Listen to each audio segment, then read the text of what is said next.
ایک انسان دنیا میں ہوتا ہے، دنیا میں ہونے والا انسان کسی جگہ پر تھوک پھینکتا ہے،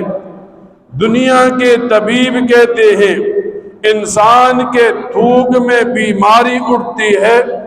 لوگوں کو بیماری لگتی ہے۔ اس کے مقابلے میں نبی کریم صلی اللہ علیہ وسلم کی ذات ہے،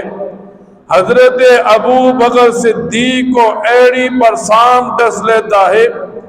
اور پھر نبی کریم صلی اللہ علیہ وسلم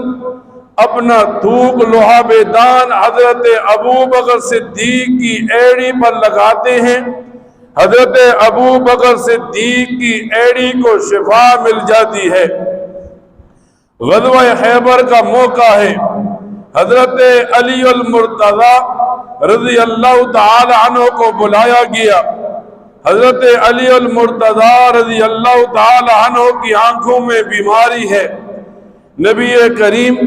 صلی اللہ علیہ وسلم نے اپنا تھوک لعاب دان حضرت علی المرتضی کی آنکھوں میں لگایا تو حضرت علی المرتضی کی آنکھوں کو شفا مل گئی۔ پھر یوں آتا ہے سیرت کی کتابوں میں، ایک صحابی ہیں حضرت عتبہ، وہ فرماتے ہیں میرے جسم پر دانے نکلنے لگے اور مجھے بڑی تکلیف ہوتی تھی ان دانوں کی وجہ سے۔ فرماتے ہیں میں نبی کریم صلی اللہ علیہ وسلم کی مجلس میں گیا، میں نے جا کر عرض کی اللہ کے رسول میرے سارے جسم پر دانے ہیں، مجھے بڑی تکلیف ہوتی ہے۔ تو نبی کریم صلی اللہ علیہ وسلم نے اپنا تھوک لعاب دان میرے جسم پر مل دیا۔ حضرت عتبہ فرماتے ہیں میری بیماری تو ٹھیک ہو ہی گئی، لیکن موت تک حضرت عتبہ کے جسم سے خوشبوئیں اٹھتی تھی۔ اب ایک آدمی